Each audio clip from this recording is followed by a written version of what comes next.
السلام عليكم ورحمة الله تعالى وبركاته. كيفكم وكيف أحوالكم؟ يا رب تكونوا بخير وبصحة جيدة وفي أحسن الأحوال وأفضلها، ومرحبا بكم في قناة مطبخ أم شفاء. يلا مع بعض اليوم نحضروا خبز السندويشات ولا خبز الشاورما ولا التاكوس ولا التورتيلا.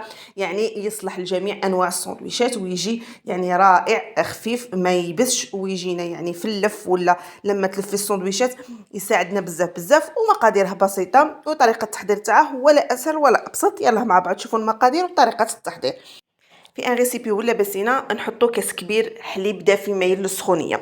طبعا الحجم تاع الكاس يختلف على حسب الكميه اللي تبغي ديريها. تبغي ديري كميه كبيره زيدي يعني كبري العبر. تبغي ديري الكميه قليله قلي العبر. نضيفو ملعقه كبيره سكر وملعقه كبيره خمامه الخبز وزوج ملاعق زيت نباتي ولا زيت زيتون اللي تفضليه براحتك. نخلطوا هاد المكونات غير شويه مده دقيقه باش يندمجوا لنا مع بعض، ونبداو نضيفوا في الفرينه بشويه بشويه حتى نتحصلوا على يعني عجينه تكون طريه.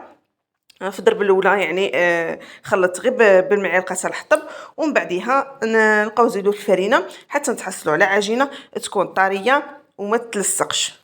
ونبداو ندلكو العجينه تاعنا حتى نتحصلوا على عجينه ناعمه والسطح نتاعها يكون املس وتكون يعني كره واحده وتكون طريه كما راكم تشاهدوا.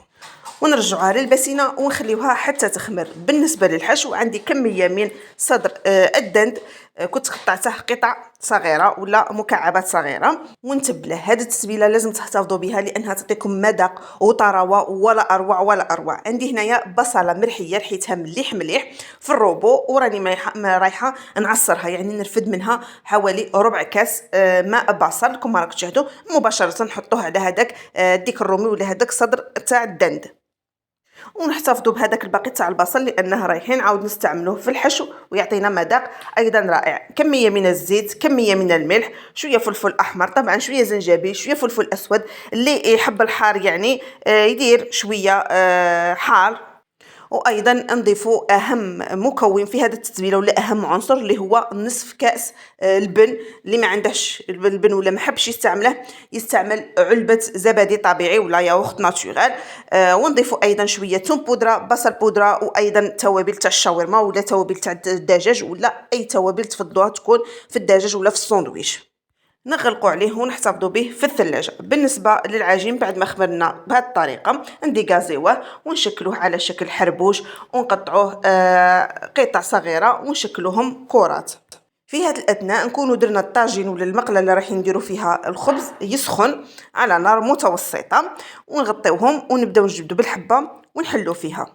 هاد الكمية قطعت لي حوالي 10 حبات. مباشرة نبداو نحلو في الكرات ديالنا بالاستعانه بشويه فرينه. نحلو هذيك الكره تاعنا على شكل دائره تكون رقيقه، يعني شحال ما رققتوا العجين شحال ما كان مليح. يعني هكذا نيه لما نجيو نلفوه ونجيو يعني نستهلكوه يعني ناكلوه يجينا خفيف وبنين ويجينا ولا اروع.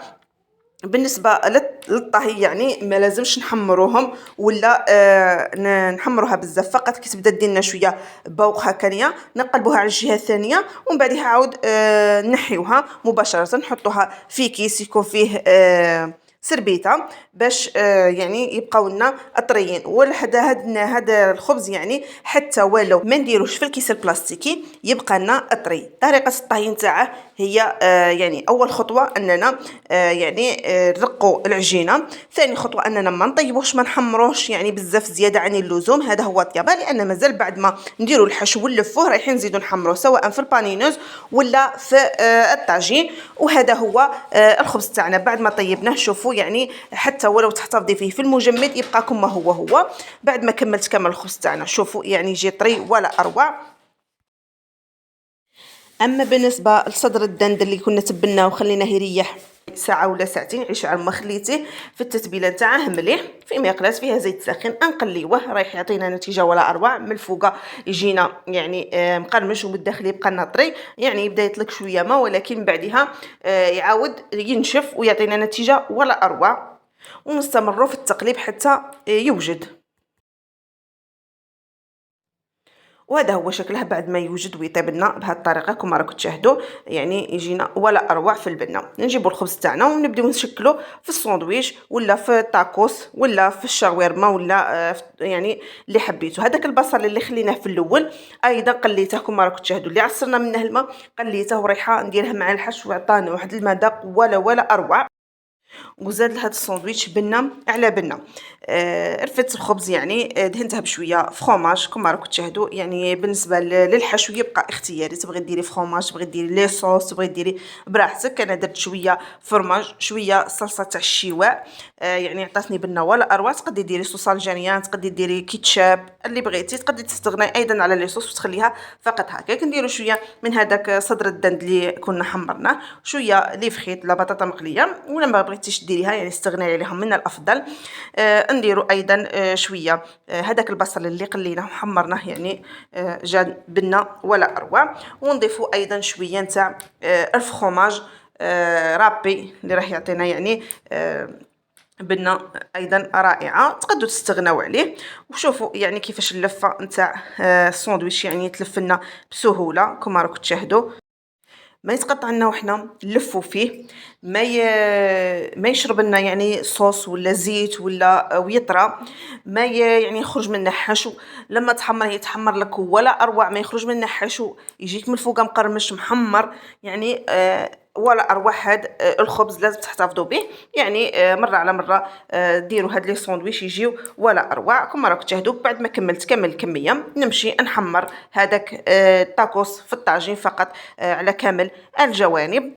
رغم انني حمرته فقط في الطاجين اعطاني لون ولا اروع، قرمشه من برا وطراوه من الداخل وخفيه، وايضا حافظ لي على الشكل تاعه، ما نحلي ما فسد لي ما والو. دوك نحلي لكم حبه وتشوفوا من الداخل كيفاش جا. الى وصلتوا لنهايه الفيديو ما تنساوش الاشتراك في القناه وتفعيل جرس التنبيهات، وتخليوا لنا رايكم واستفساراتكم في التعليقات، وما تنساوش تدعمونا بالجنب بالصحه والعافيه. والسلام عليكم ورحمه الله تعالى وبركاته.